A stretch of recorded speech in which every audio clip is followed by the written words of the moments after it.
Welcome everybody to 52 Living Ideas. I'm delighted to have my friend Yasuhiko back. And today I'm really fascinated with this topic. As always, he always comes up with something next time which blows me away. So Yasuhiko, the floor is all yours, sir. Good morning. So this is the fourth in the series of New Spirituality of the Future. And today I'm going to talk about two things. One is the origin of new consciousness in the breakdown of the ego-logical mind. And second, following that, the healing of the self and the healing of the world. And you just told me that your group has studied Julian Jaynes' origin of consciousness in the breakdown of the bicameral mind. Did you say 30 sessions? Yes, give or take 5 to 10. Oh, I see. Okay. That's one of the most stimulating books I've ever read. In 1984, I came across 3 books that really changed my, opened up a new avenues of thinking. And one is Buckminster Fuller's Synergetics #1. The other one is Ayn Rand's Atlas Shrugged. And this Julian Jaynes' The Origin of Consciousness in the Breakdown of the Bicameral Mind.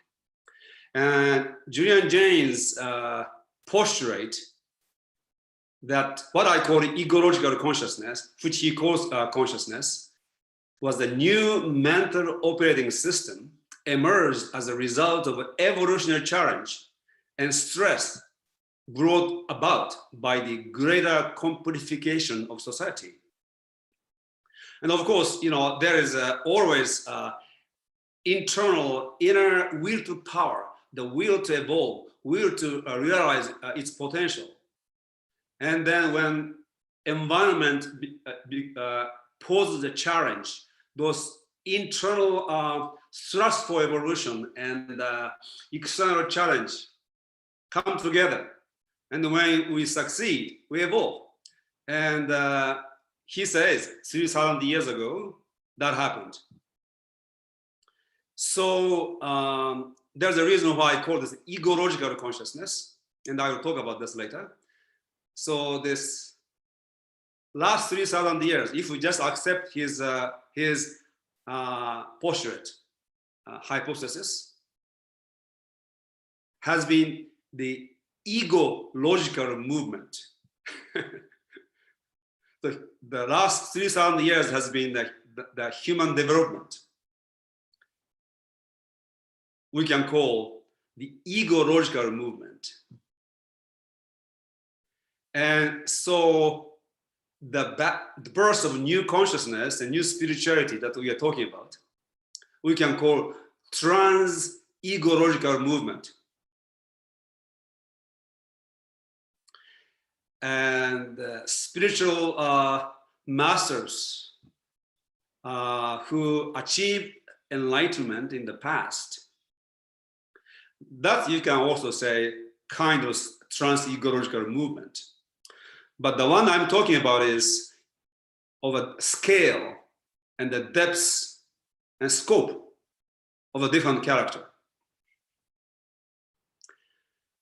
So this particular section of my presentation, we can call this origin of new consciousness in the breakdown of the ego-logical mind. But before we talk about this breakdown of the ego-logical mind, we want to look at how Julian Jaynes characterized this ego-logical mind and ego-logical consciousness. And as you know, he listed about 6 features, major features. That is the design principle of this operating system, which we call consciousness or ego-logical consciousness. One is spatialization of time. So long before Albert Einstein and Minkowski, human learned to spatialize time so we can see in past, present, and the future. Second is what he called excerption, which is like a selection, because there's so much sensory and perceptual input coming into our consciousness. You actually select and excerpt whatever you consider to be relevant. Ayn Rand, in her introduction to objective epistemology, she talks about something similar. She calls it omission. So we do excerpt, we do select, and we omit other sensory. That is another aspect of this consciousness. And this consciousness, unlike the bicameral mind, developed the self, I, as an analog, physical analog. So perceptually, we can see this body moving around in the space.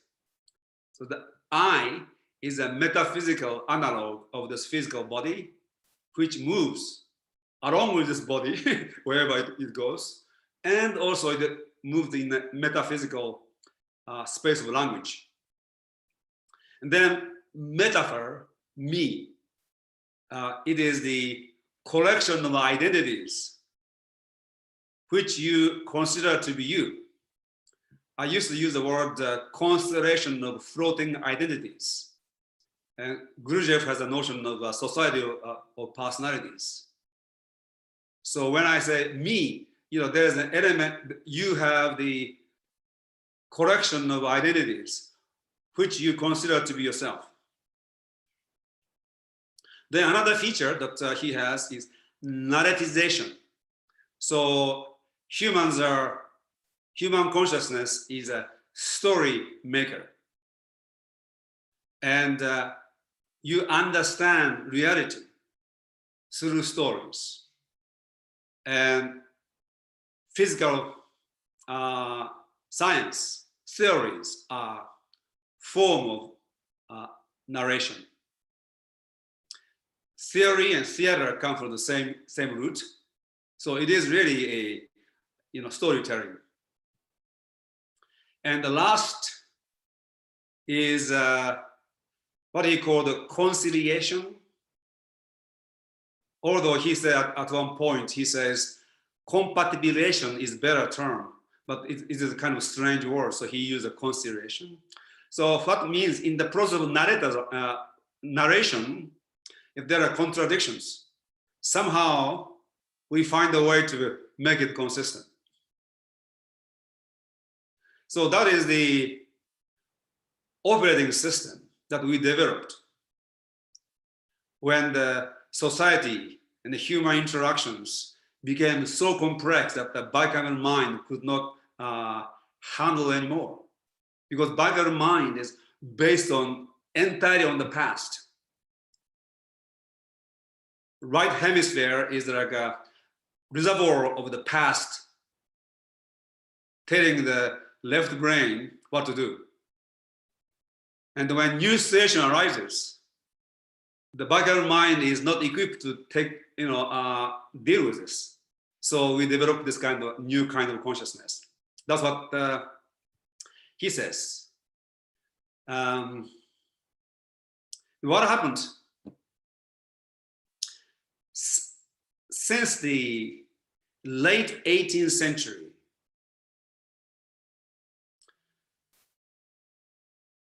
before and around the time of American and French Revolution, when the first wave of Industrial Revolution came into existence,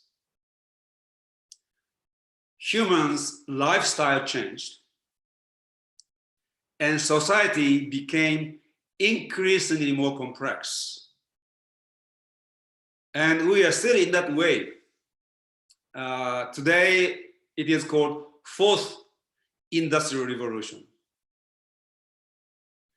And at every phase of this Industrial Revolution, our lifestyle changed and complexity of society increased. And the ecological mind has been having breakdowns ever since.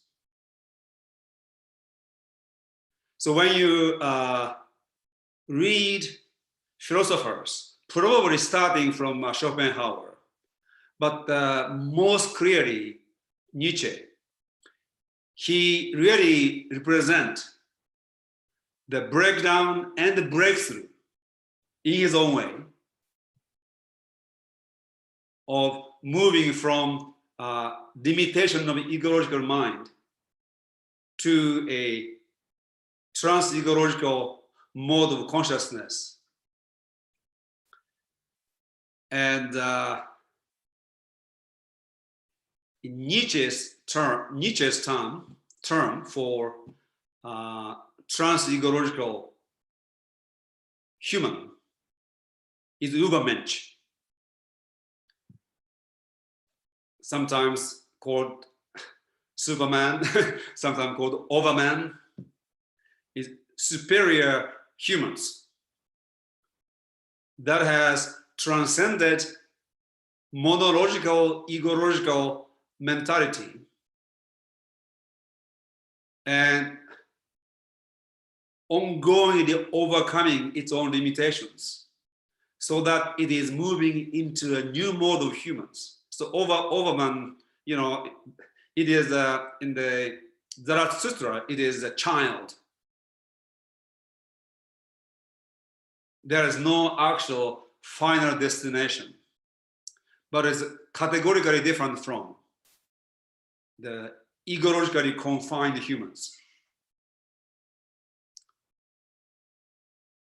So choice we have today is whether you become the child, a child, in the three transformations of camel, lion, and child, and continue to self-overcome on our way to become Übermensch. And this is a trans-ecological movement. And eventually, we will have qualitatively different kind of humans that can emerge. Or we remain, we just be comfortable and be the last man. The last man is basically this people who conspires with mediocrity. They are like not even a camel in a serious sense, or at least a camel with only one bag. Take it easy. Not really moving steadily with light load and hanging around the oasis and having a nice conversation with the other you know, last man. Yasuhiko, Yes. may I ask a question or make a comment? I love the parallels you're drawing between chains and today's time. Yeah. The breakdown there, I mean, the context there was that everything people knew that was supporting their life, Yes. all the stories, all the ideas, all the people, all the systems, yes, fallen apart, were no longer, they could not live anymore. exactly. Yes. Before that time, they could. And Yes. that's why they did. But Yes. suddenly the change, it's a profound change. And that Yes. is something that is triggering the, Yes. that is the Yes. context. And the Yes. change that we're going through now, I mean, it is truly mind-boggling. You know, it's like, it's, and all this change happens like the frog in the boiling water. It happens, Yes. it, you know, it keeps on, the temperature keeps rising. But if you look at today's world and the technology today and how much of the systems that people are counting on no longer are viable. They're dying, you know, year by year, month by month, day by day. And everything is changing. And so it's a fantastic parallel of saying that it's same kind of situation. Yes. So go ahead, sir. Yes. So exactly, I can really see the parallel. And it may be the best way to frame this, what is going on. And in that sense, we can also see that, when the organism or system corrupts, it hypertrophies and it becomes an extreme. It is a deformation, but at the same time, the extreme formation of what it is. And we are seeing that deformation, hypertrophy, and we are reacting to hypertrophy. They don't see that it is actually coming to the end. So we want to really look at the egological mind. Why I call it egological, it has a logic. And its limitations, and how we are overcoming it. So the egological mind is the language or metaphor engendered mind, and hence it operates on the model of reality created through these 6 operational design of consciousness. Humans are model creators. And this model is like Alan Watts has this metaphor of menu and food. You have a menu and you have a food, or you have a map and actual, territory. So humans are model creators, and universe is modelable. And it is one of the great features of, human consciousness to be able to do that. But up to this moment, we are monological and mono-modeling. So people come up with one model and then they basically get stuck with it. It's called paradigm paralysis.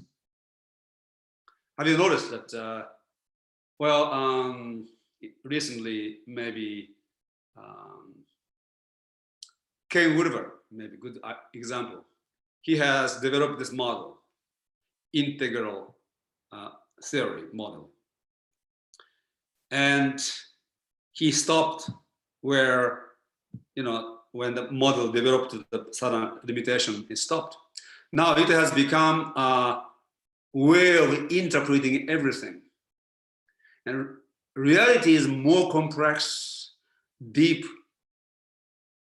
that no model can ever fully explain. And so people become more clinging to the model and the menu, and they forget there are many other dishes you can come up with. So you have a menu, and in this restaurant it is served, but there are many other food, but this menu doesn't apply to those foods. So that's number one. So the development of the egological mind consists in the development of the mental capacity for constructing and operating on a model of reality. And egological mind is model-centered, not reality or nature-centered. And at its extreme state, humanity alienates itself from reality and nature. That's what happened. Models are portal to reality. It is not reality itself. It may be part of the reality, but it is not reality itself. So my way of actually, teaching, if you can say, is I use different models, so people don't get stuck in it. So look at from one model, you can see this way, another model you can see this way. So you have amazing model, Shrikant, but then maybe you want to come up with something else. And it is so important not to be attached to any model. Even Albert Einstein got attached to his theory and wasn't able to see beyond his theory. So the ego logic is monologic. And this monologic is essentially the Aristotelian dualism. There's one aspect of egology. There's another aspect I will talk about later. So as I said, it is like spending the entire time in a restaurant looking at the menu and without ever eating the food. That's going on. Today, when people do science, they look into the computer models. You can't observe the Big Bang, so it is entirely a theory. And cosmic background radiations, there are other ways of interpreting than Big Bang and the expansion of the universe. And the egological mind is actually in a hypnotic trance, different from that of bicameral mind. That was really hypnosis, hallucination. But the same, fundamentally same, nonetheless. When we become awake, the first thing we realize that we have been asleep. From that eye, we start to see humanity. And as Gurujev says, we become horrified. Majority of humans are in a hypnotic trance. They think they are awake, but it is, when you are dreaming, you don't think you are dreaming, unless you are doing lucid dreaming.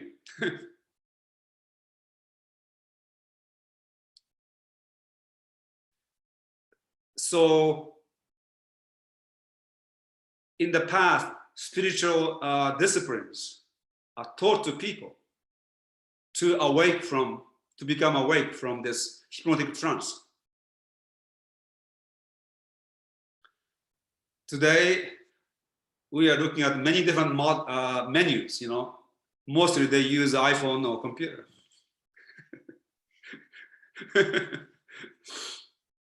So the spirituality of the egological age consists in the transcendental awareness of consciousness in which the egological mind operates.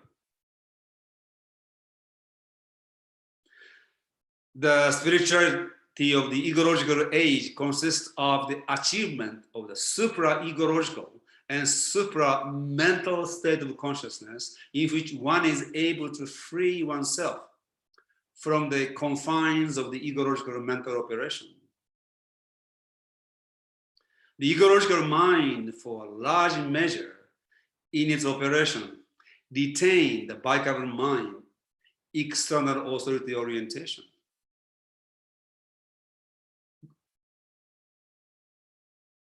The Julian Jains call this a vestige of bicameral mind. The difference is the egological mind transformed the polytheistic gods of the bicameral mind and mythological mind to the monotheistic God as the absolute external authority.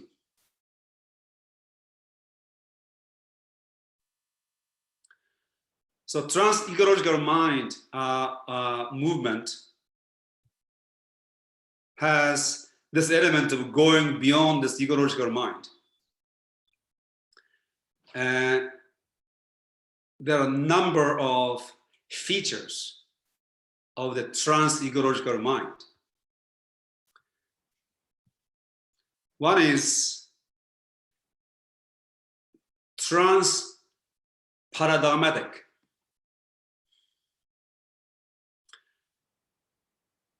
It is able to operate on different programming.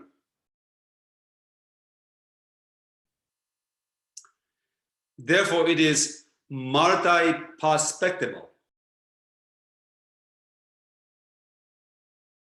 Nietzsche's contribution, in my view, he was he is the most significant philosopher of the last 200 years. His perspectivism, he invited people and he actually demonstrated to look at things from different perspectives. Was not too concerned about the consistency. So trans-ecological mind is not monological, but multilogical. The Kurt Gödel's incomplete theorem and quantum physics paradox in physics show the limitation of the dualistic logic. Kurt Gödel showed that there is a mathematical truth which we know to be true and we can understand, but it is unprovable. Therefore, there is an element of element beyond computation in the way that human consciousness operates. And even mathematicians employs that non-computational element of human thought in understanding and, or developing or discovering actually mathematical truth.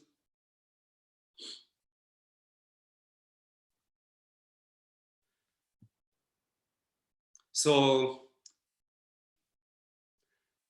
Grothendieck's geometric or topological logic, Lupasco's quantum logic, P.D. Ouspensky's tertium organum, they are an example of multi-logical thinking,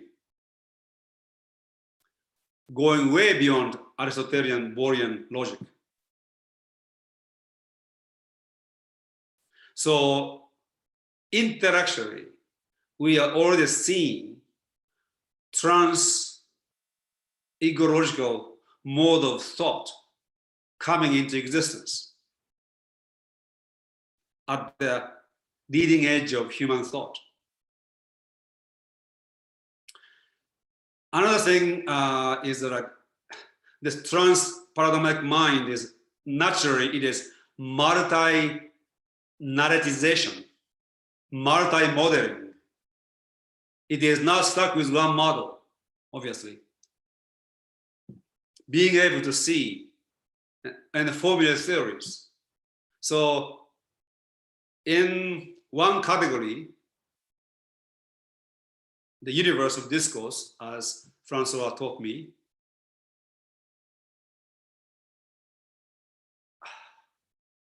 so you use dualistic logic. Then to prove a theorem, you use a dualistic logic, maybe. But if you have a universal discourse, which employs a different kind of logic, then proof of that theorem, you need to employ that logic, yes? So there are different ways of proving things also. I may be wrong, Francois will correct me later on. And also, as Albert Einstein demonstrated, you know, now it became, space-time has become relativized. And the universe become extremely dynamic and complex. It is no longer a static Newtonian universe. Space-time itself is kind of in motion, so to speak. So this is like features of a ecological mind that is, trans-ecological mind that is coming into existence. And in the leading edge of human thought, people are already utilizing this way of thinking. But at this moment, they are like geniuses. As humans move forward, it is not just the geniuses, but intelligent humans will be able to actually adapt all of those modes of thinking. Today, we study Newtonian physics in junior high school, if not elementary school. none of us are as smart as Newton, but somehow culture evolved so that we can study. Yes. So, so new consciousness that contains this trans-ecological mind is holistic. It has interaction, it has an informational, intellectual, intuitional, imaginational, and spiritual intelligence integrated. It is, you see, with the ecological mind, it is easy to stuck in the information or intellection and disregard the intuition, imagination, and spiritual intelligence. With the trans-ecological mind, it is essential for us to have all dimensions of intelligence being integrated. So you are highly intellectual, but also highly spiritual.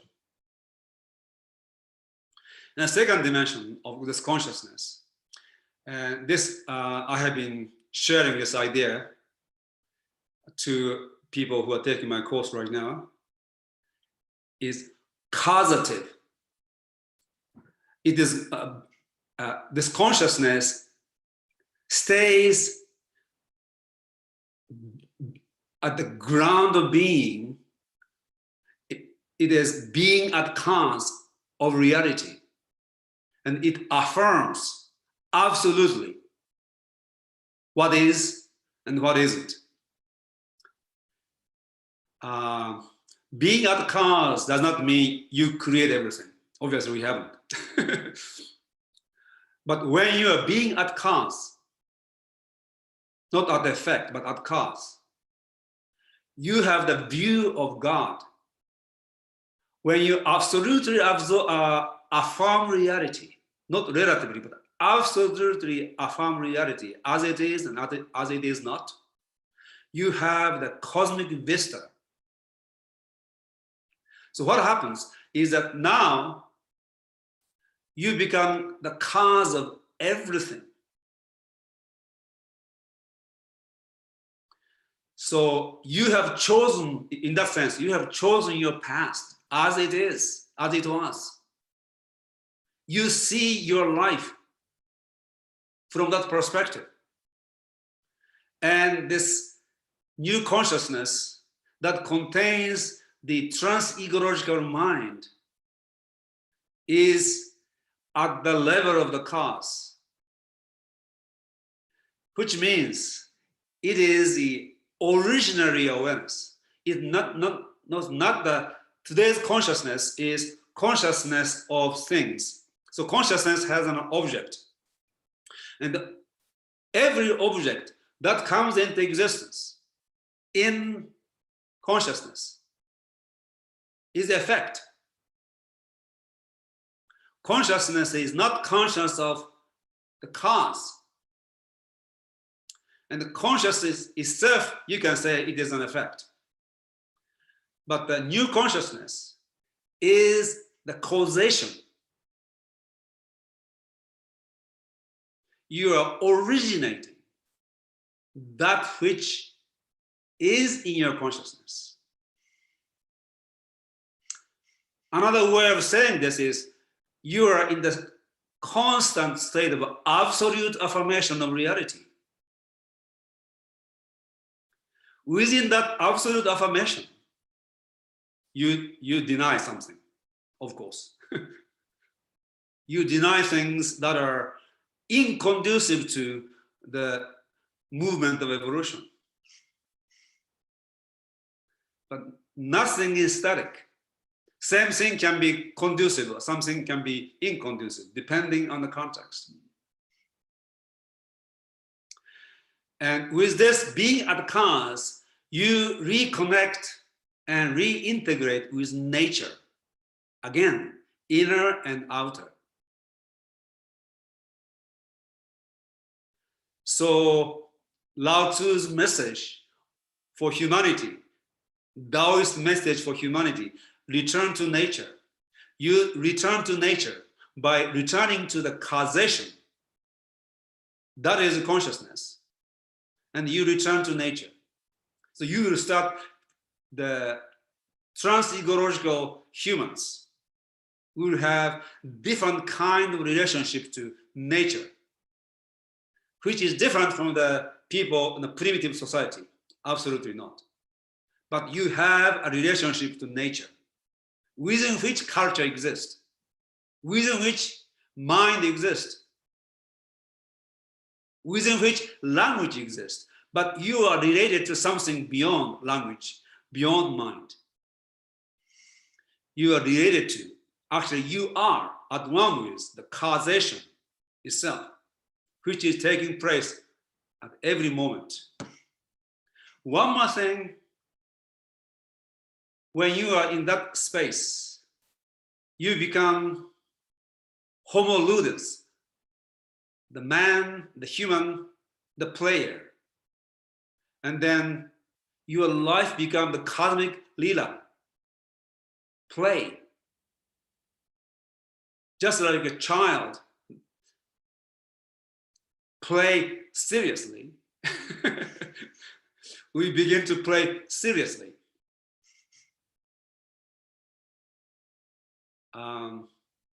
Nietzsche has never articulated what kind of being that Übermensch is.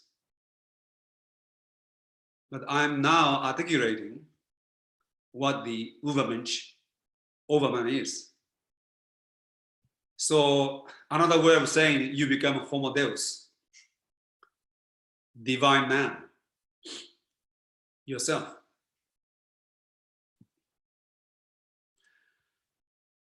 So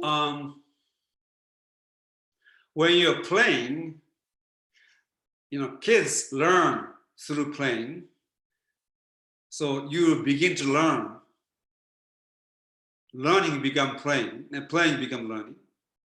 And we begin to unleash our imagination and creativity as a result. So we will move from the age of reason to age of imagination. So the new civilization of which I spoke during the last session is a very prayerful civilization.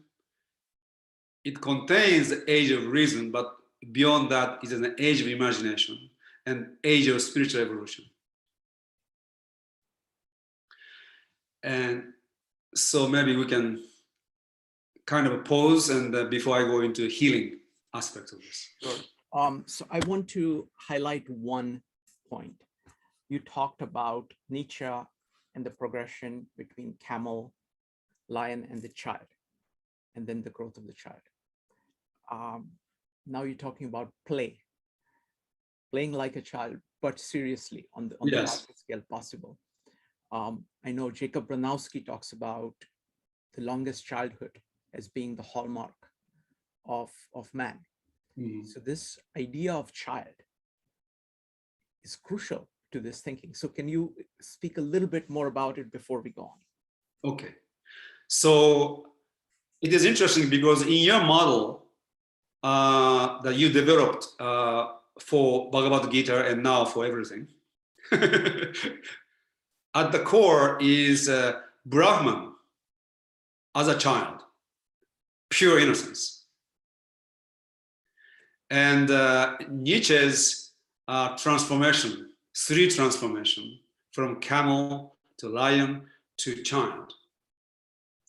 And so camel say yes to the tradition and carry the burden of tradition. Lion says no to the burden of tradition and challenge the dragon, which is a representative of all of the human past. Then child again say sacred yes, in my case, absolute yes. And it's beautiful because child is, Jesus talks about becoming childlike. It is different from childish. And when your mind is become free from programming, you regain pristine innocence. And trans-ecological humans, although he or she will have great deal of knowledge, at core, he or she is always a child. And child is what child does. He or she grows. So Übermensch or trans-ecological humans are not the end product. It is a sage child. Don't you think that, don't you, I personally, sometimes have, God, I wish I'm not that, extremely wise or anything, but, I have more wisdom than when I was 20 years old. That's for sure. I wish I could go back to like 10 years old with what all we know. Don't you think? Sometimes I think about that, wow, God, how stupid I have been when I was 10 years old, 20 years old, even 30, 40 years old. God, stupid. Wonderful. So, it is a neutral. So that is a child, yeah? And if we can be reborn into being child in this life, at any age, you have somehow entered the stream of evolution, which is a life of Übermensch, Overman, which is a child. Thank you. Yes. So the title of this presentation, I said healing of the self and healing the world. Why it is so important is this. So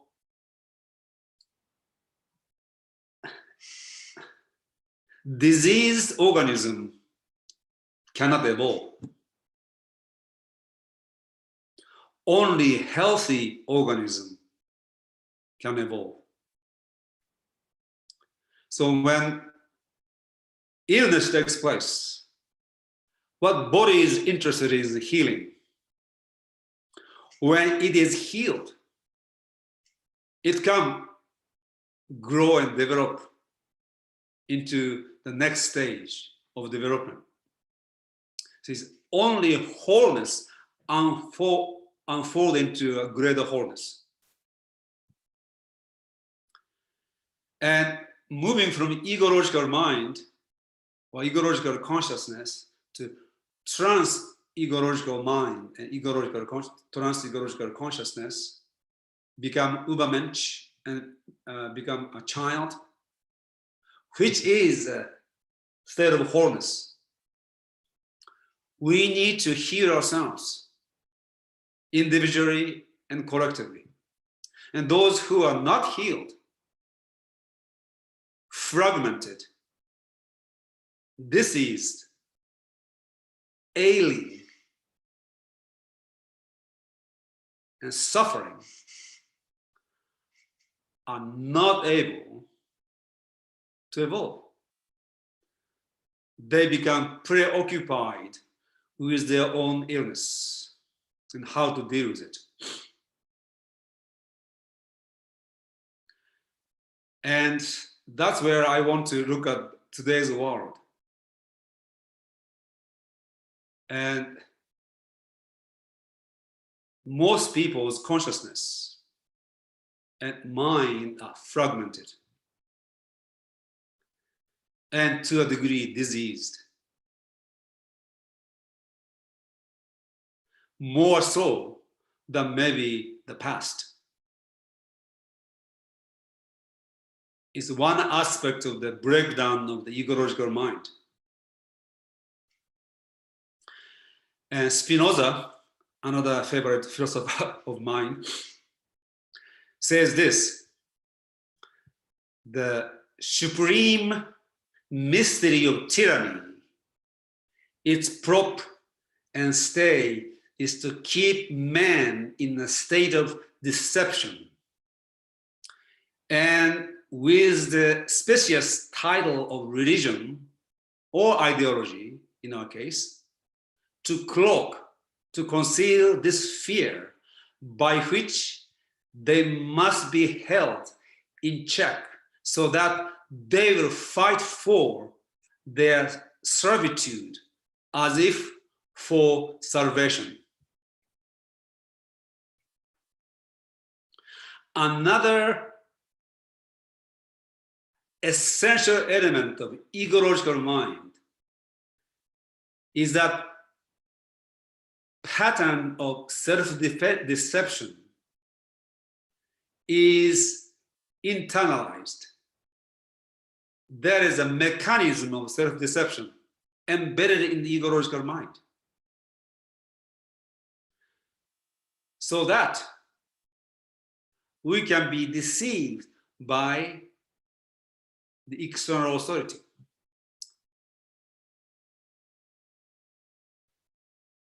I was listening to a lecture of well-known political scientist, and he studied lies the government tell. And he realized that, of course, there are the lies the United States tells Russia, and Russia tells lies. So there's a lie. But the biggest lie and the most prominent lie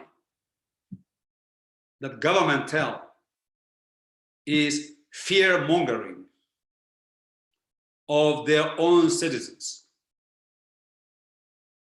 which means they terrorize their own people. But if there is no fear and self-deceptive pattern in the psyche and mind of people, government, external authority cannot deceive them.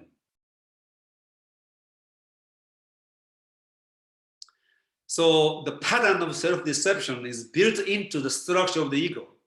And the breakdown of the egological mind has taken place in part because the human people became aware of the deception into which they bought. When you read Nietzsche's genealogy of morality, he goes so deep into one deception. Christian morality. How people have been deceived by Christianity, not by the Christ. He has never been anti-Christ, although he called himself anti-Christ in one of the books. He has been pro-Christ, anti-Christianity, the negative aspect of anti-Christianity, which was not originated by the Christ himself. When you read the Bible, you have to really pick Christ's teaching and its distortion. Is very odious task. But anyway, so the reign of tyranny succeeds only through might, force, and violence, physical and psychological violence. So under tyranny, people become physically and psychologically violated, and therefore wounded, damaged, and traumatized. And in the last 150 years, the academia and media have gradually weaponized to serve the purpose of devolution of humans, not evolution. Enslavement, not freedom. The egological self-structure that develops as a part of mimetic operating system is designed to serve the external authority, society, devolution, not the evolution of consciousness and society, consciousness of individual. So using ego as a verb, to ego is to suffer, because to ego is to be unfree, to be controlled through social programming and conditioning. So the spiritual evolution has always been a trans-ecological movement in and toward freedom. But now what is happening today in a trans-ecological movement in which you and I are involved is not only become spiritually enlightened in the way that the ancient masters talked about, but actually transcending the ecological mind itself completely and creating a new kind of mind. So ancient teachings, they transcended the ecological mind, but they used the ecological language and spoke to the people who are confined to the ecological mind. There was nothing else was assumed there. Today, we are not only ecologically, trans-ecologically moving spiritually, so become aware of it, but also we are creating a new mind, new consciousness, and therefore new language and new model.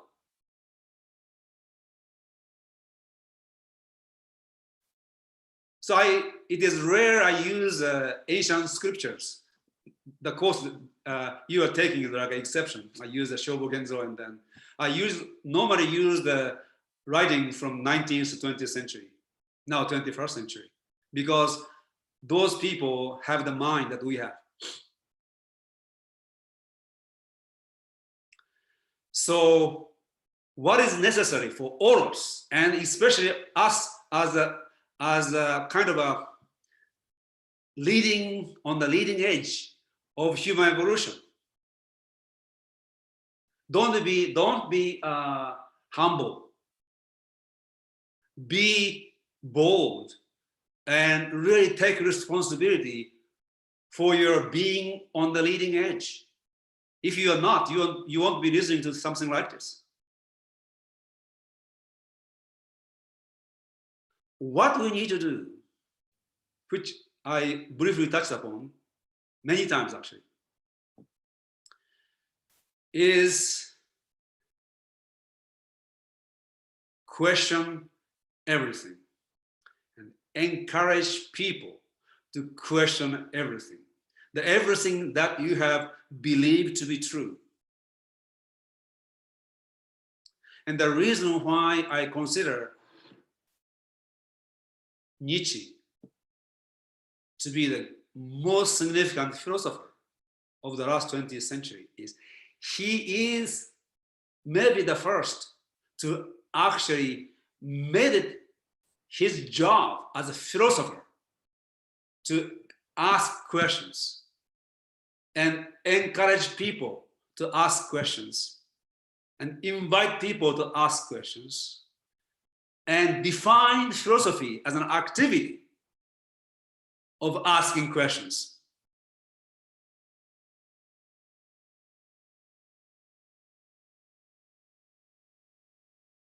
He had about 200 years of a time frame in which his message will be actually understood.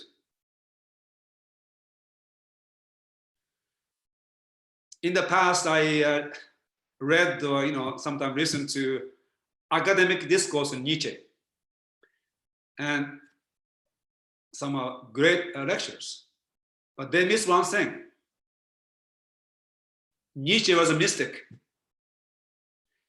I have no question that he had gone through a real transformational process between the age of 35 to 42.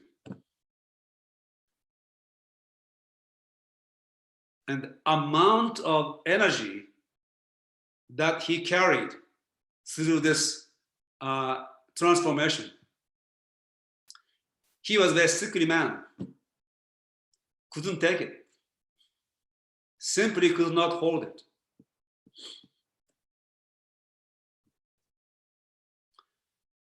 So it is a tragic example of untimely enlightenment. He got enlightened way too early. in the Western tradition. So this is what he called the transvariation. You not only reevaluate everything that you have believed to be the case or true. You question the way you evaluate anything. So you rethink and reevaluate ideas and beliefs that you have. Also, you want to rethink and reevaluate your way of thinking and evaluating without going mad like he did.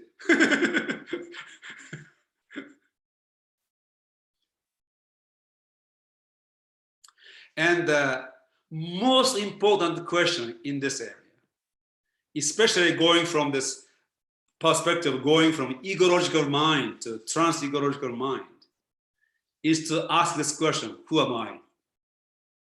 Most people think, as the egological mind has the metaphor me, there's a constellation of floating identities and society of personalities. We think we know who we are. But when very few people actually can even ask this question, who am I? Because when they are asking who am I, the I in the context of society, the authentic question with respect to who am I come into being when the I is seen in the context of the universe or nature, actually. When you're asking who am I, want to really examine that question itself. Who is asking that question? And it is usually ego, or ego takes over. So if one can ask this question, who am I, authentically, it is actually an achievement. Only child can ask that question. Child, Nietzschean child.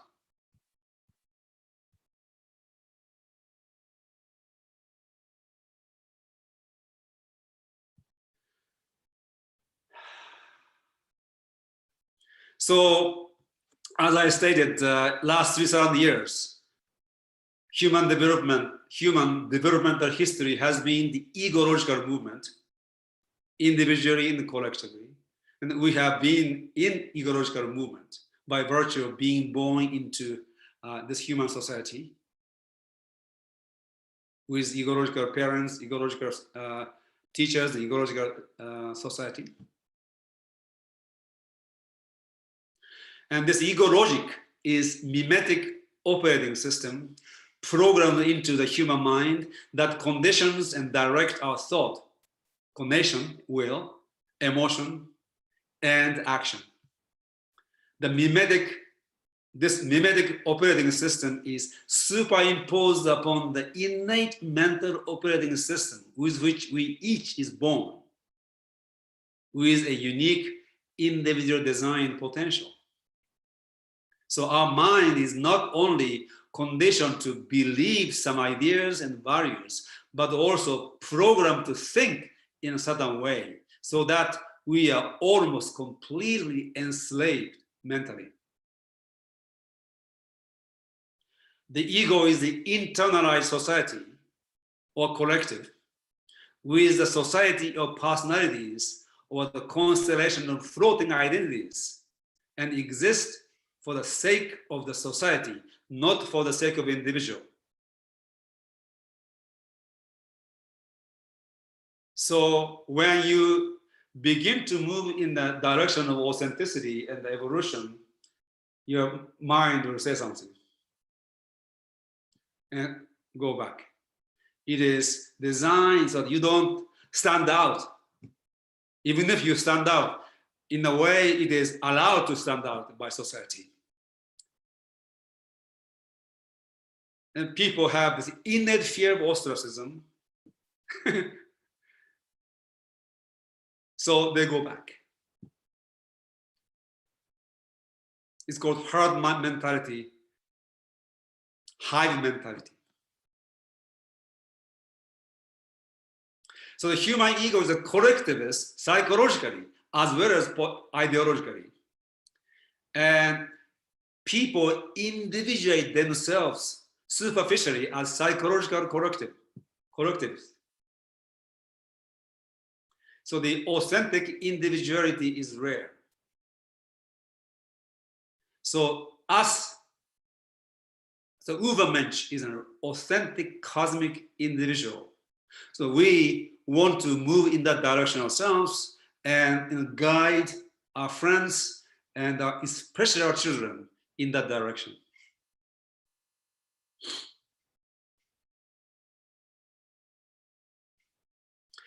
Also, this is another way of saying is you free yourself from this ideological and psychological collectivism, but also egalitarianism. One of maybe the fatal mistake that the founding father made is the sentence, all men are created equal. You and I know, after having studied their philosophy, we know what they meant. But they did not really clarify. They didn't put any annotation what they meant. And in the French Revolution, the equality became the major pillar of French Revolution and philosophy. But truth is, nobody is born equal. And nobody develops equally, and which is good. We are different. And because of those egalitarian collectivist things, we tend to actually sympathize people who are on the lower, losers, weak. You have a compassion, pity in this. And we actually go against people who are strong. This is one of the slave mentality, feature of slave mentality that Nietzsche talks about. We want everybody to become great. And it is possible to create a educational system in which people can become the best version of themselves. But even then, they are different. Some are smarter than the others. Some are more creative than the others. And in order for us to create a new kind of civilization, we need to appreciate and nurture and enable the development of individual differences, so that Beethoven be Beethoven, Mozart be Mozart. You don't want them to compose the same music. So in today's society, there's a mental tyranny has already occurred through education and the media, where people has become last man. And any philosophy, any teaching that encourages people to move in the direction of Übermensch, overman, is squashed. It goes against slave morality and pervading conspiracy for mediocrity. So today, we can make a fundamental shift philosophically, appreciating individuals and the individual differences.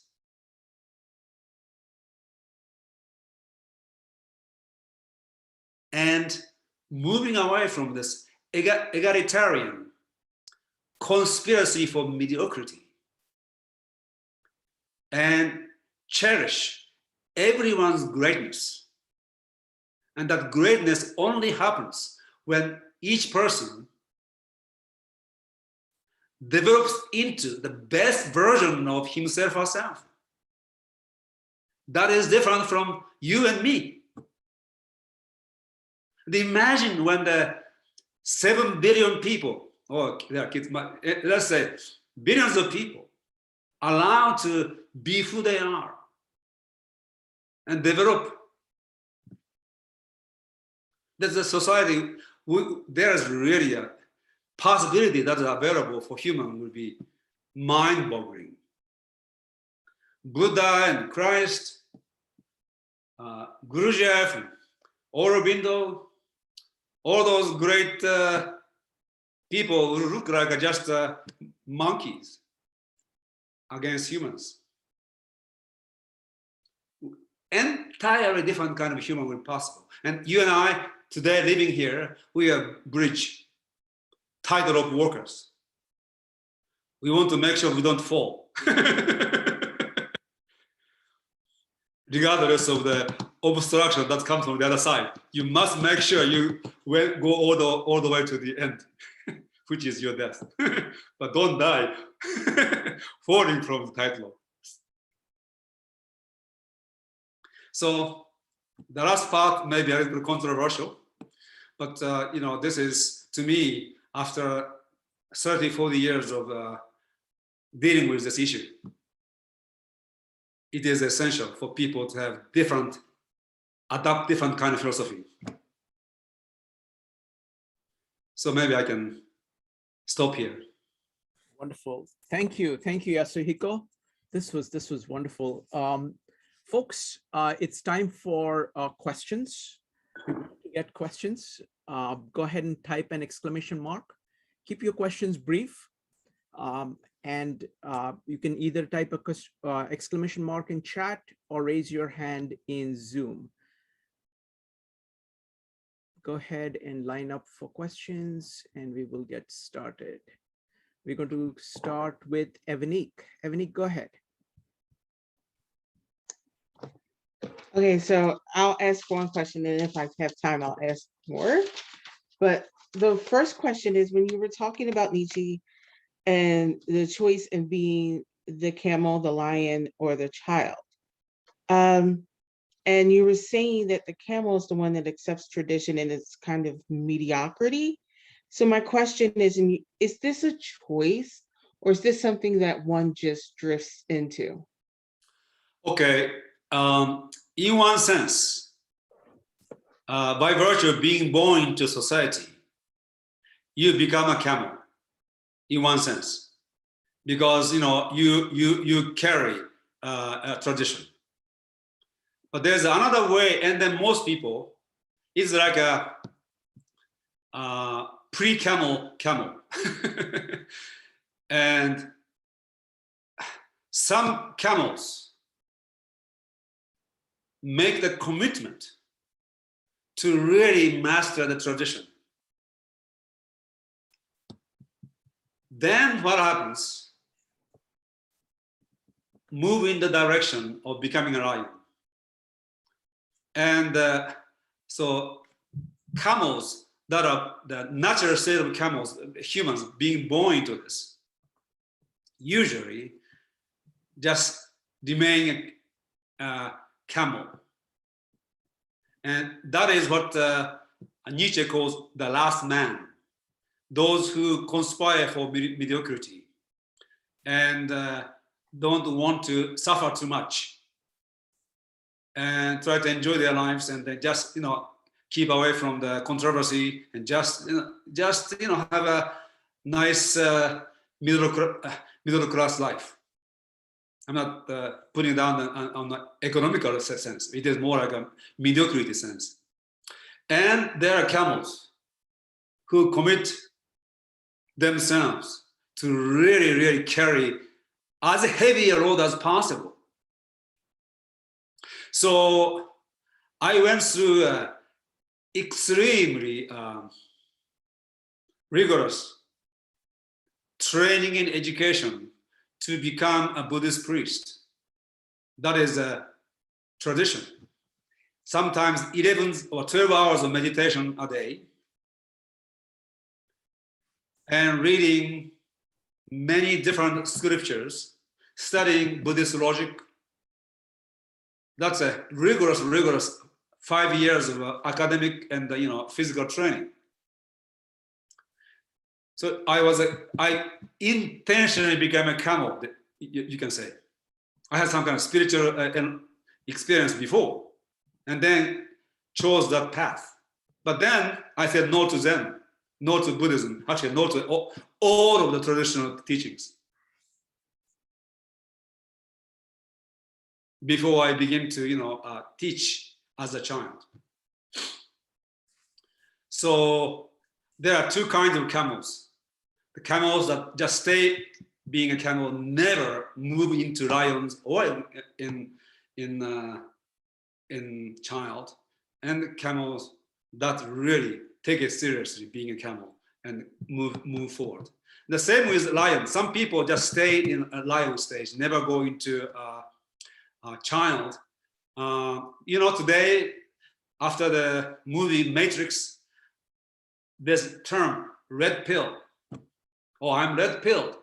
They're just lions. So, now they're against, or they used to believe in the government. Now they don't believe in anything. They don't believe in the government, but then they're anti-mainstream. Yeah?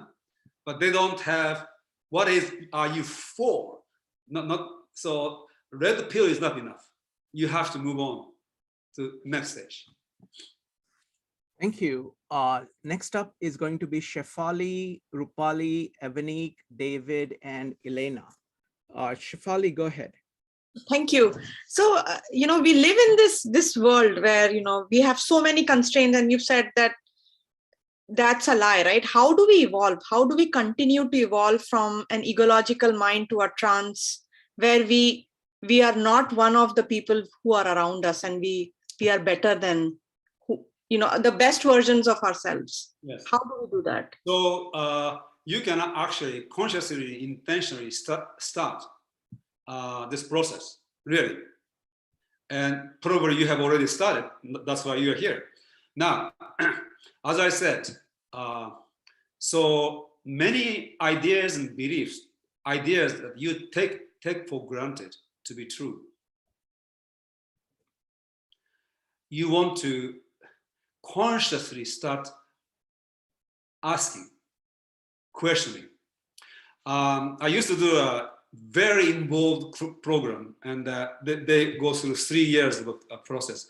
And what they do, they re-examine the assumptions they hold. So they don't normally question the assumptions, but now, first you have to become aware of your assumptions. Then say, is it really true? The many things we assume, some are maybe true, but some are not. So I'm not so you always need to have some assumptions to live your life, but you can actually question those assumptions.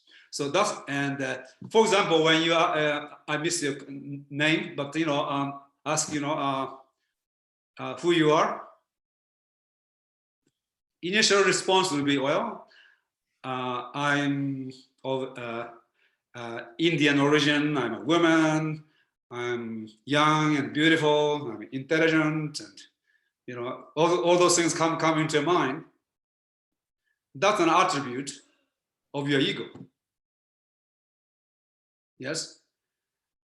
And those things you don't need to question. You are beautiful, you are intelligent, so that's okay. That's, your assumption is correct there. But but then you will hold assumption like I am a good person. Most people think they're a good person. Okay, so I'm a good person. Okay, but when I say good person, what do I mean by good? What constitutes goodness? That constitutes my goodness. And then say, what? So you have a belief about goodness and badness. So you want to question that, and you see, and most of the belief and idea we have, really foundationless. we somehow bought into it. Not just you, everybody. And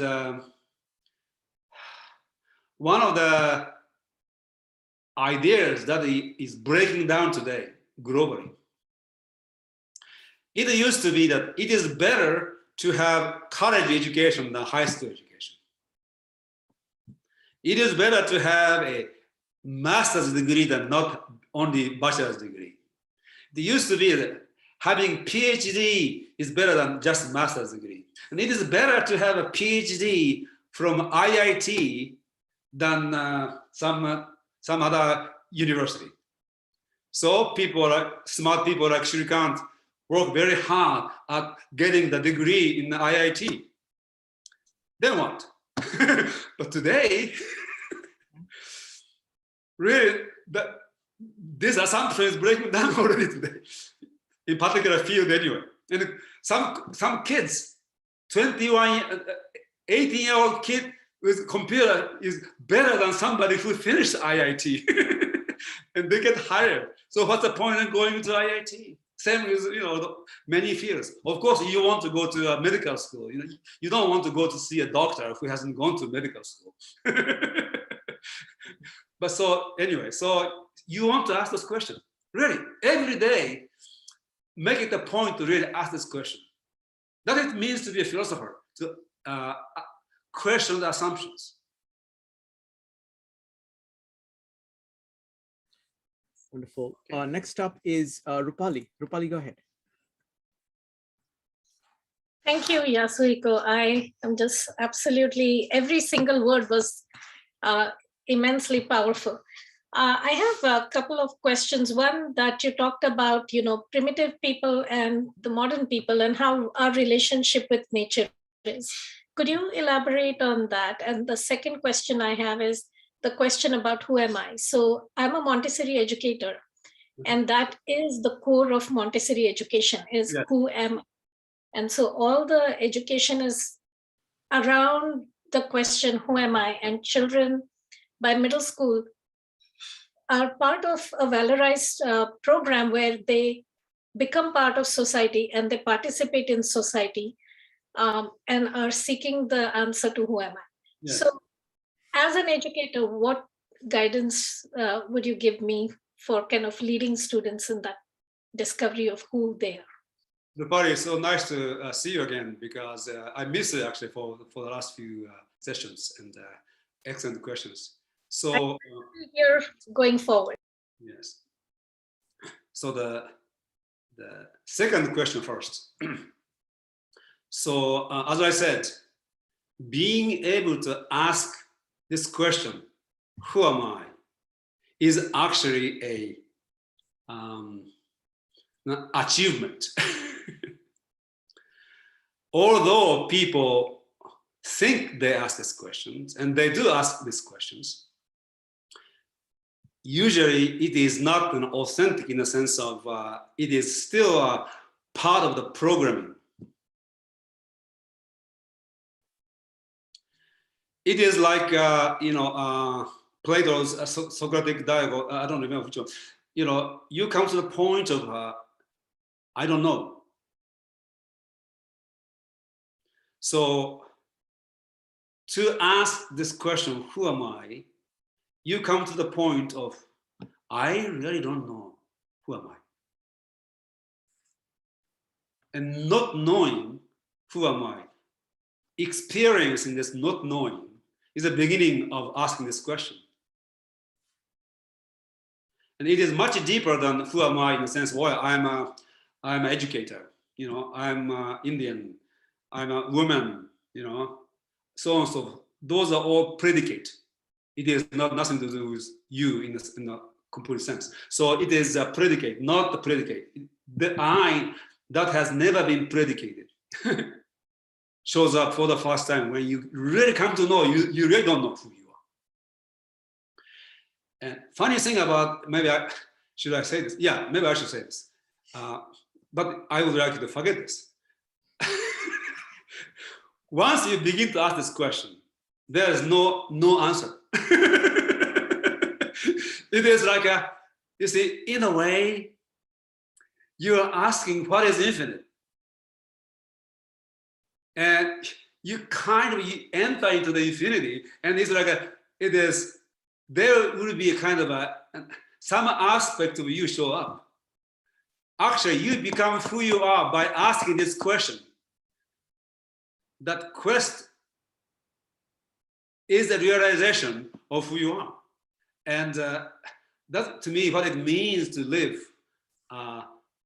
real spiritual evolution in a way. So any predicate you come up with is not you. But at the same time, not like a Hindu or Japanese Buddhist, I wouldn't say no either. It is an aspect of you, absolutely. But it is not you. So it is an infinity unfolding in you, and you see some aspect of it. And you cannot really articulate it in language. But when you listen to Bach's or Beethoven's or Mozart's music, Beethoven is showing you who he is. Every piece of his music is his expression of an aspect of this unique infinity that who he is. And look, how many music he composed. That's all aspect of him. And if he lived another 50 years, he would have produced same number or even more of compositions. What was your first question? So I'll just comment a little bit on this. What you just said about Beethoven's music, it reminded me of a recent conversation from Vibhuti Yoga of Bhagavad Gita, where there are so many manifestations, yet to see the Supreme is very difficult. Yes. And so I think it goes back to that, where, yes, who am I? You're always on that quest and that journey, but you manifest who you are with the actions, with the karma yoga, right? Yeah, and in different ways. And I think that's when you actually forget your own ego, right? Yeah, great. Beautiful. Yes. Yeah. You see, it's funny thing is, Shrikan's model, you go all the way to the pristine innocence of Brahman or Supreme. The deeper you go, greater the universe. It's almost like and when you get to the 0 point, it is infinite at the same time. Yes. And then you are completely speechless. Completely speechless. Or you can talk forever. Either way. So yes. So it is like definitely the distance disappears completely. So you are at one with it. At the same time, you are speechless. You cannot really say anything about that. But everything you say is not yet. And everything you don't say is not yet. Right. Thank you. Next up is... I think the first question was also very important, but I don't remember. Go ahead, Rupali. First question. Okay, the first question was, how is the relationship of the primitive people compared to our current relationship with nature? Okay, I'll give you a very basic example. Most of us living in this civilized so-called society in city, very few people have actually experienced real hunger.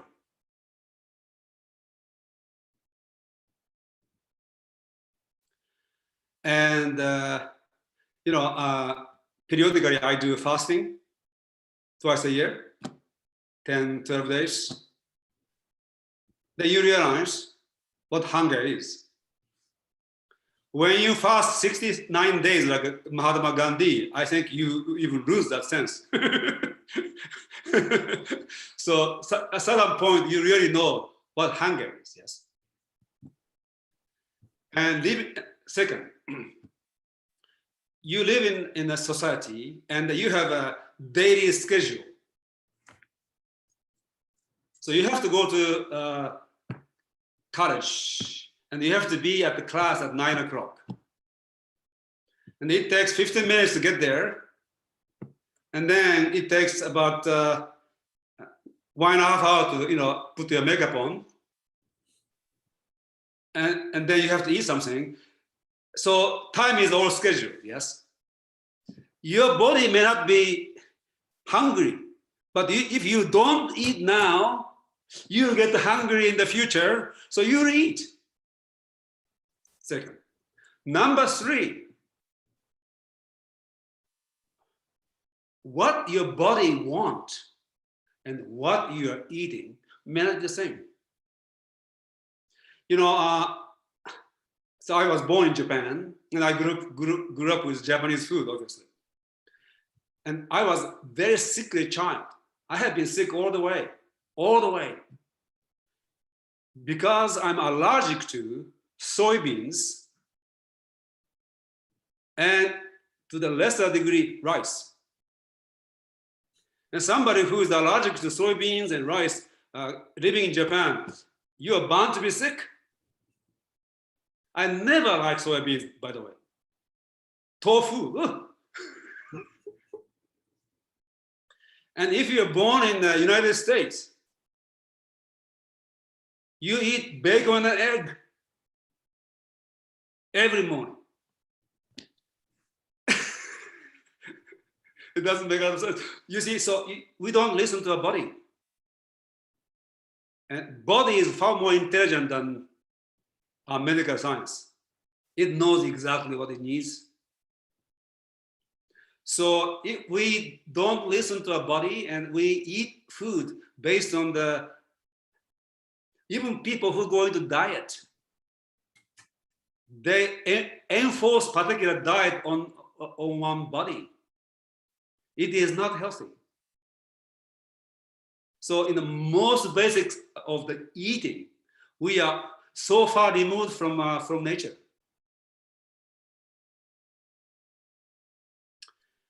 Also, when Newton and Galileo or Copernicus or Giordano Bruno, when they are doing science, they look at the nature.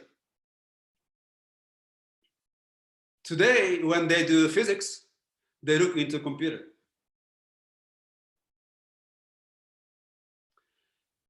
Nature has become abstraction. So in everything we do, we are one step removed from this. You see, conceptualization, this ability is extremely important for humans. And it is, the greater your mind, the better at conceptualization. Nothing wrong with this. But not at the cost of losing the sensitivity and sensibility of your perception and sensation. Wonderful. Thank you. Thank you, Yasuhiko. Next up is going to be David, Elena, Brian, Jonathan, Angela, and Evanique. David, go ahead. Yes, thanks, Shrikant. Thanks, Yasuhiko. So my question is, in this question you're saying about understanding ourselves, right? Who am I? And this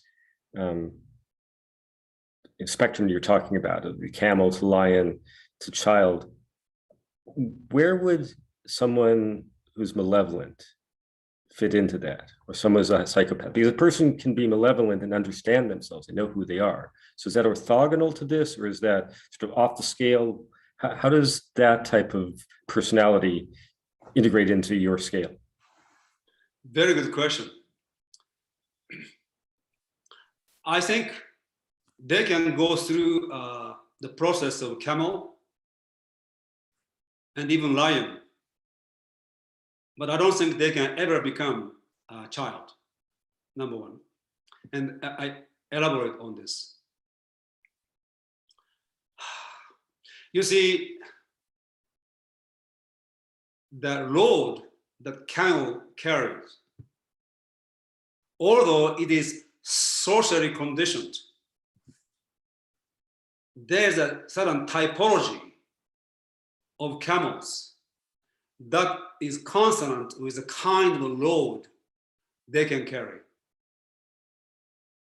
So in the first probably 5 to 7 years of human growth, assuming that somebody is born psychopath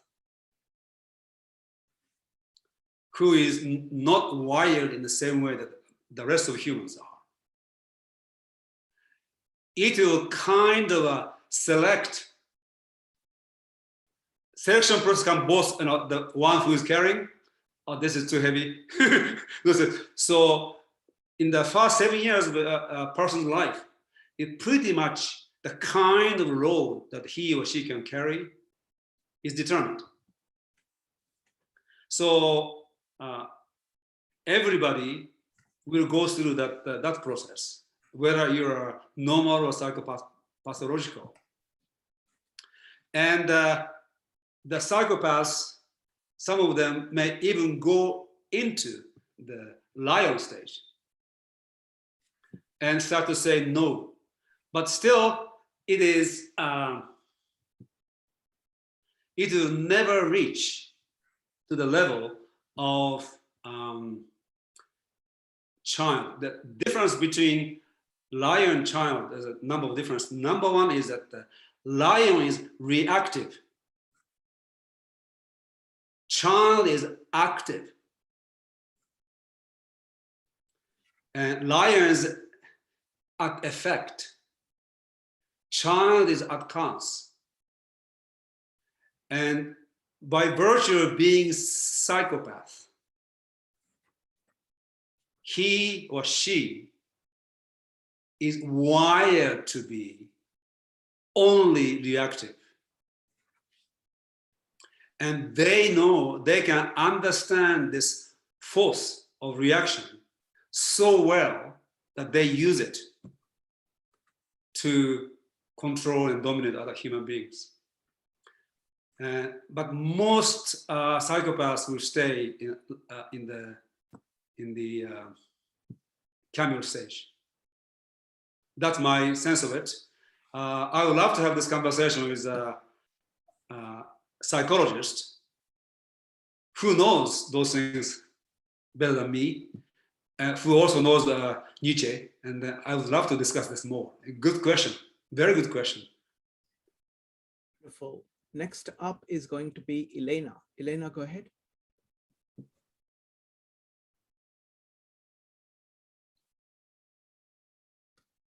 Elena, could you go ahead? Yes, I'm here, and I just had to rejoin. Good morning, everyone.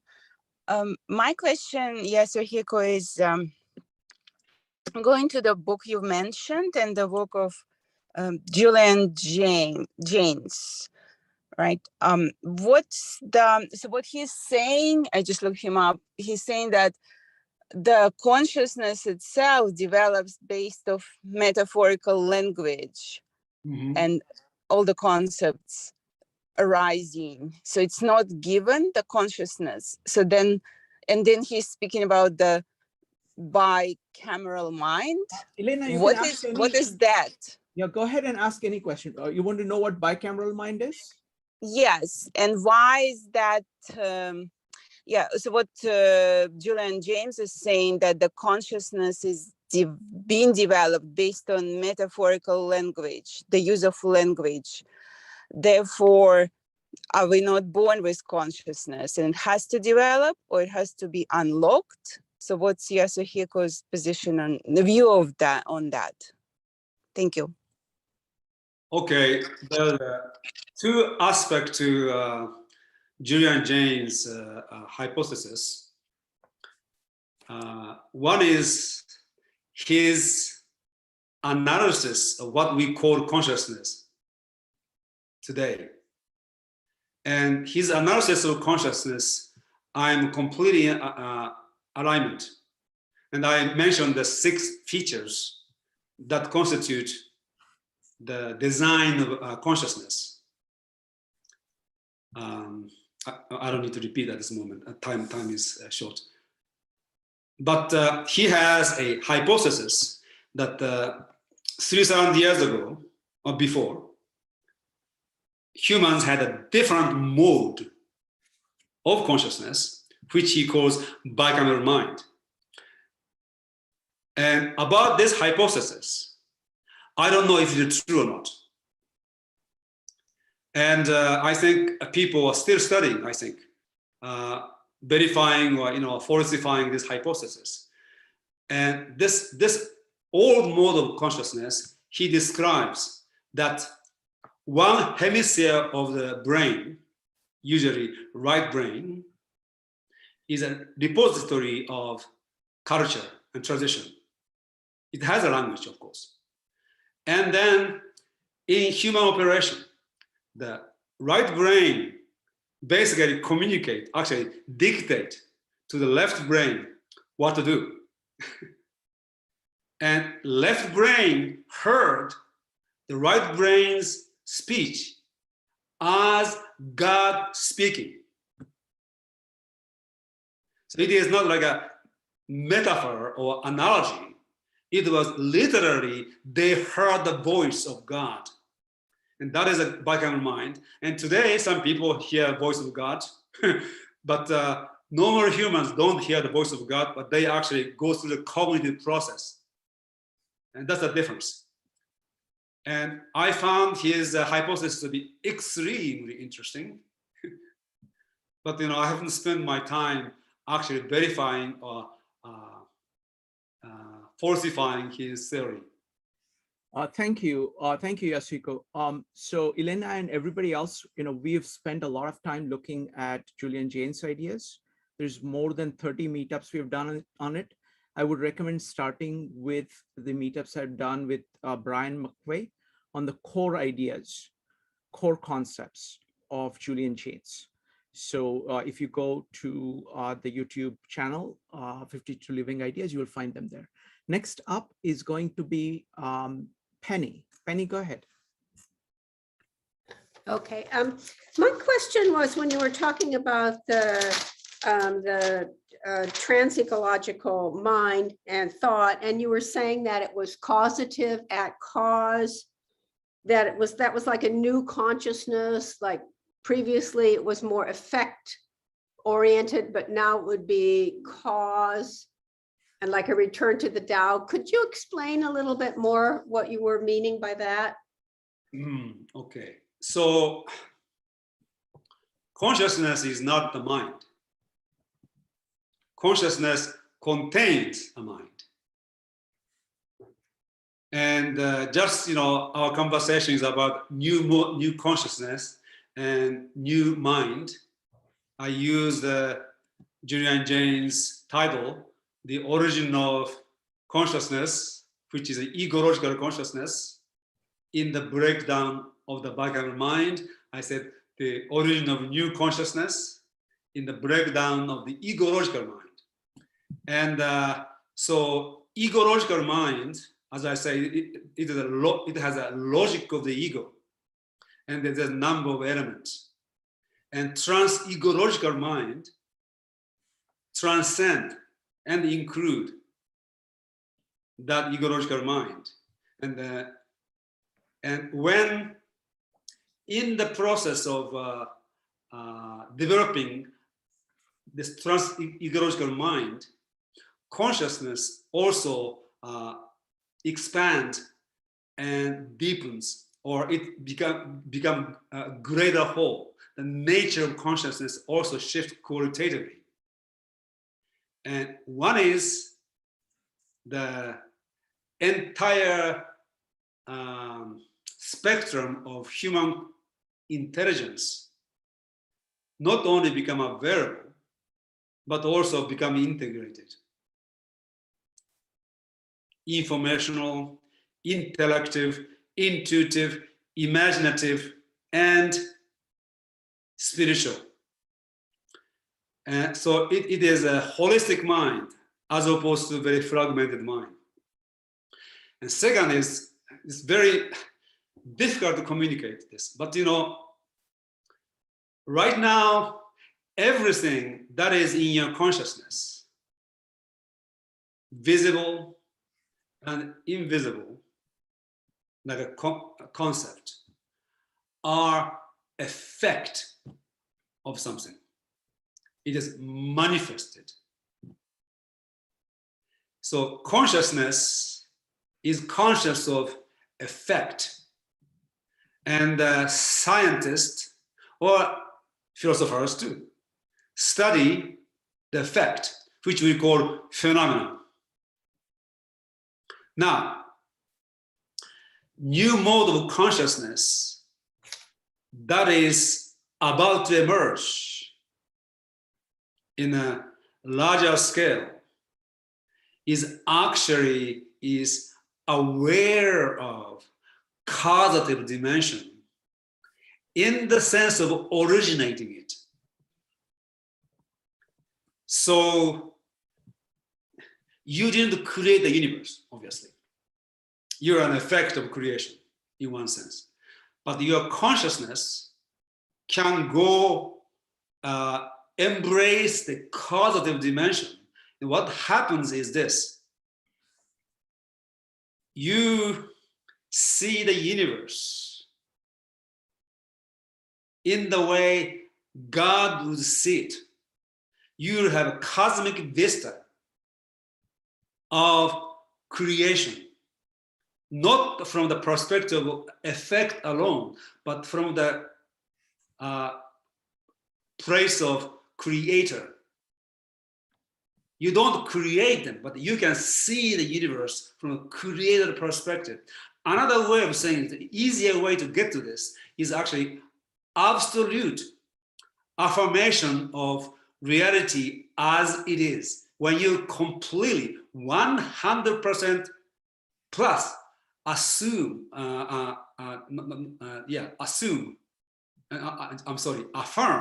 reality as it is.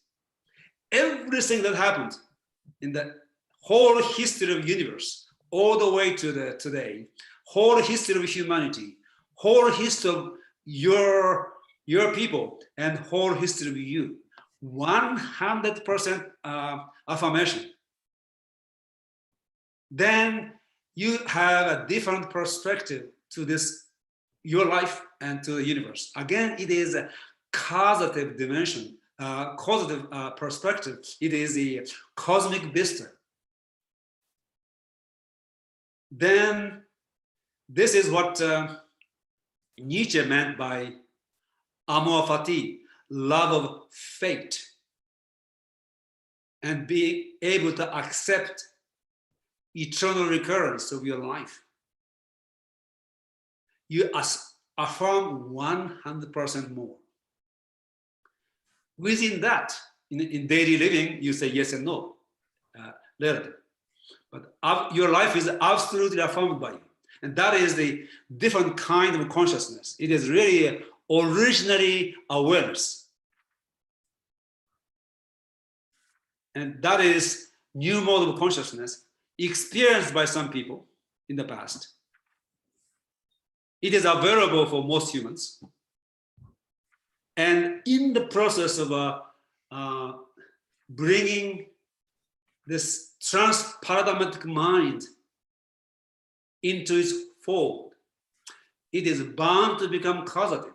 Because of this, if when you are able to actually understand life from different paradigm, you need to immerse yourself ontologically. Your being must be in that paradigm. That can be only done going through the causative dimension. You can't enter effectively. You can only enter causatively. So being able to be trans-paradigmatic, you need to be causative. For this reason, the development of trans-paradigmatic mind, trans-ecological mind, will go along with this new consciousness that will contain the cause. Wonderful. So that's what I meant. Wonderful. Thank you. Next up is going to be Jonathan. Jonathan, go ahead. Hello. Yeah, wonderful talk. Have been some of the things you're talking about are things that sort of I've been pondering in the recent times, particularly around healing and change in these modern times. I have a couple of suppositions that I want to maybe track with what you're saying, and then I have a question. So maybe if I could go to the suppositions, and then you can confirm whether these track with what you're thinking, and then onto the questions. So I think maybe history can be seen as a series of paradigms, so that societies use in order to have a collective conscious, right? And societies too are a function of how far and well they can communicate. So in ancient, pre-modern times, it was how far the fastest person could run, right? It was sort of a function of how far your society could get. And in Middle Age times, it was sort of like how far the fastest horse could go, right? And when the empires got too big, like the Roman Empire, they grew out, they outgrew their means to communicate. And then they would ossify, collapse, and then there would be a reintegration, right? A rehealing. And that rehealing is basically the disintegration of one paradigm to a more fundamental structure, and then then a new paradigm sort of coming in its place, right? Fast forward to today, it seems as if we're going through another phase of ossification of old paradigms, either disintegration or rupture of the existing structures, many different structures, and the let's say pain and suffering that is a result of those things. And it's not clear how far we are along in this process, but it seems to be on a global scale, because now we can communicate globally, right? I can talk to someone in Australia instantly. Someone in Australia, maybe even on this call, I don't know. But our means of communication, right, has outgrown our wisdom with which we can do that communication well, right? And that disconnect, and plus the existing paradigms are causing it to collapse. And the healing with which I think you are concerned with is the process of that disintegration that we all have to face both individually and collectively, and healing to form what may be yet another paradigm, right? And on and on and on. And I just wanted to, so first question, how much of that tracks with what you're thinking? And the second question is, if I could get it up. All your questions on the table, and then let Yasuhiko, beautifully put, go ahead, put all your questions on the table. Okay, the second question is, how do we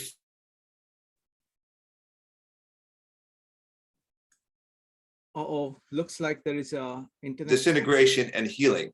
Because I feel like much of the suffering in the world is people either being too far out in front of the paradigm, like for instance, Nietzsche was a genius. He sort of saw the 20th century before, 100 years before anyone else, and he went crazy.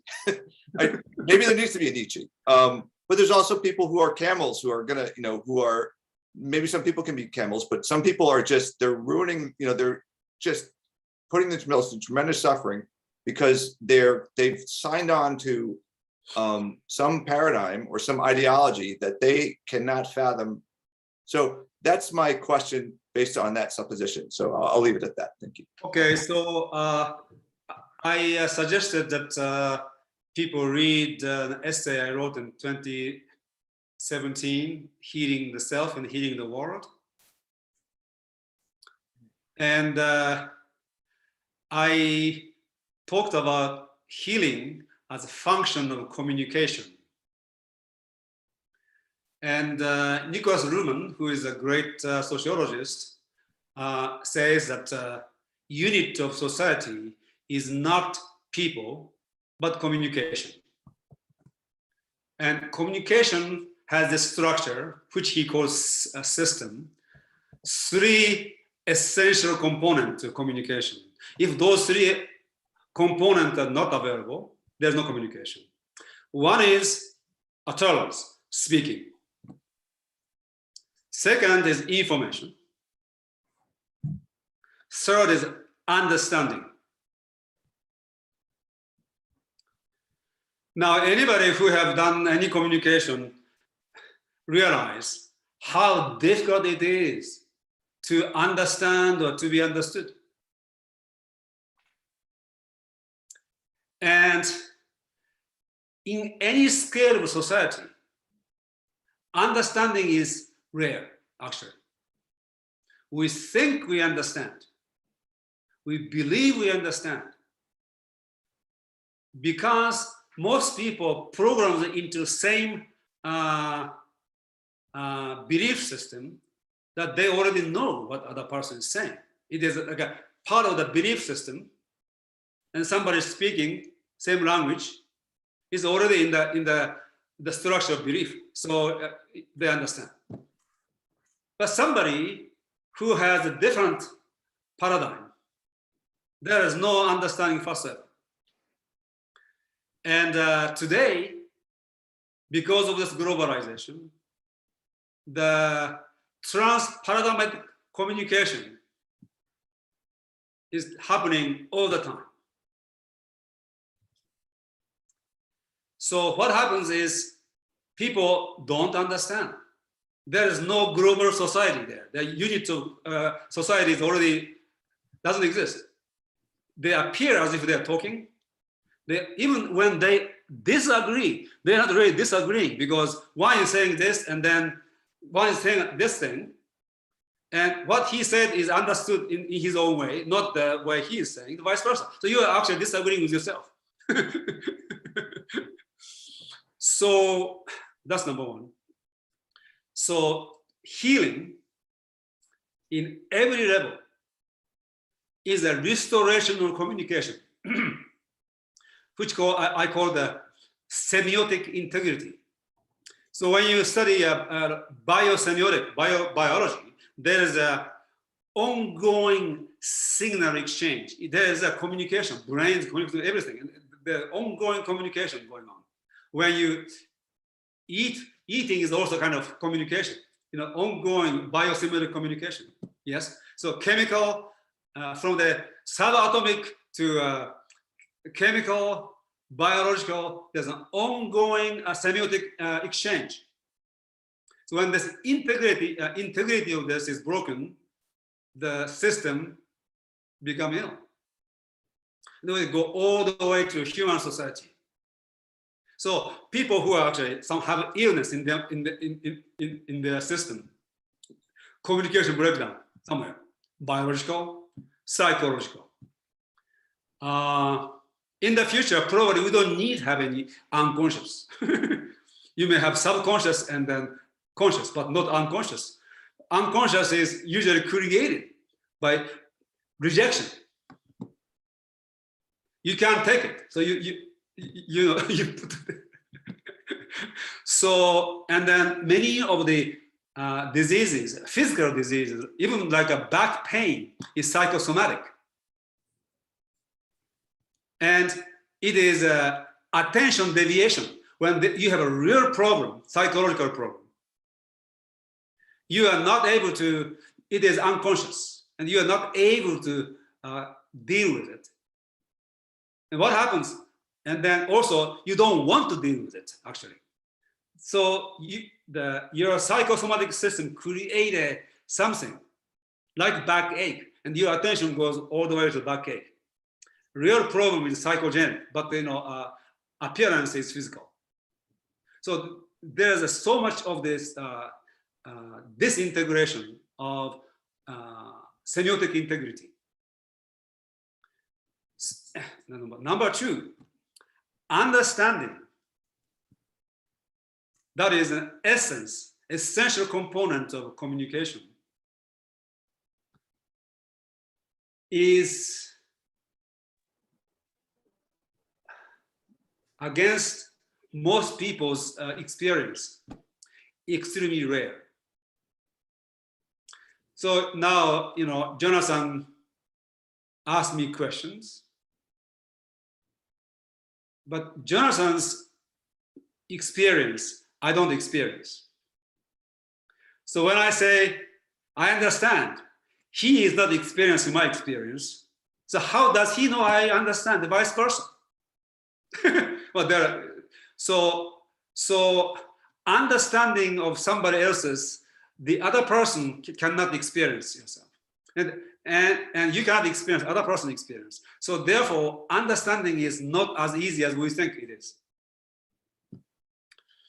And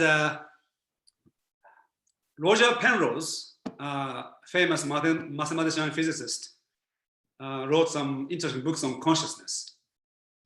And he thinks that consciousness is not computational process.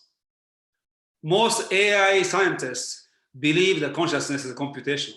So they assume that that is the case. So they ask the question, what kind of computational process consciousness is? That's their question. But Penrose thinks that the consciousness has an element that is not computational. And he calls that element understanding.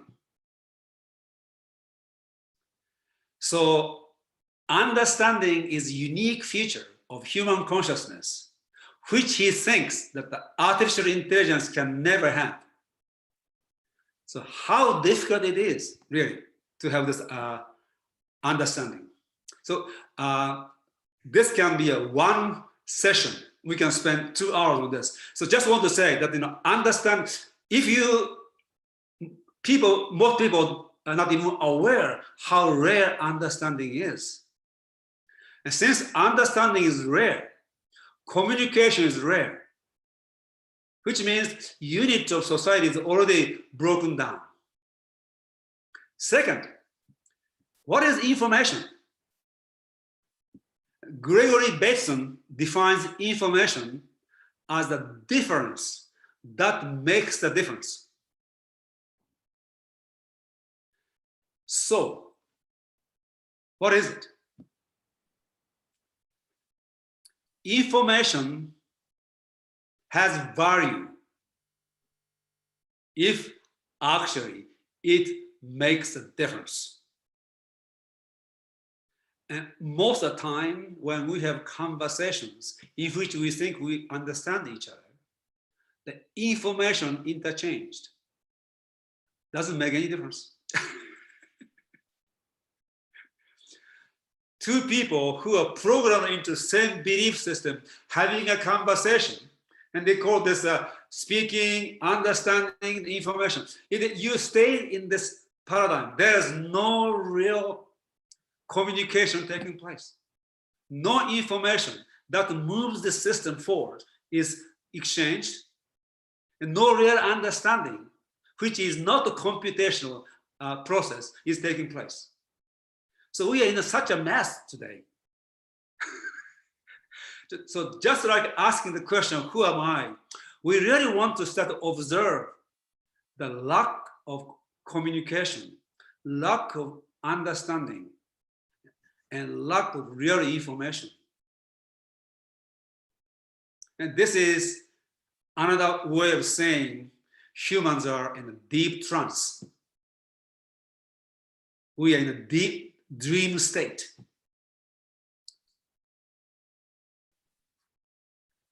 And only when somebody is hypnotized like this, our power structure can hypnotize us. A awake person cannot be hypnotized.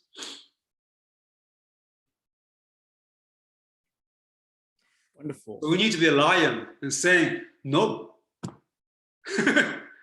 I don't want to be like this. Really.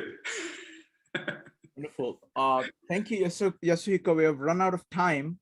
So what we're going to do, folks, we'll wrap up in a minute, but I want to tell you that immediately after this, I'm going to give a preview of what we are doing tomorrow.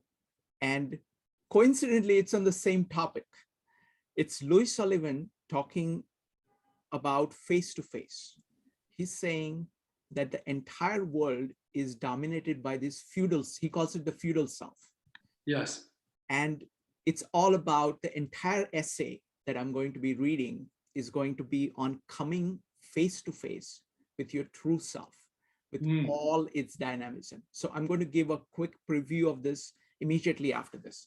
So Yasuhiko, would you like to say anything in conclusion? You know, I had some quote I wanted to read, but I think in the interest of time, I will do it next time. I highly recommend if you read the essay that I suggested, Healing the Self, Healing the World. There are many things that I wanted to say which I couldn't say, including this particular quote. Wonderful.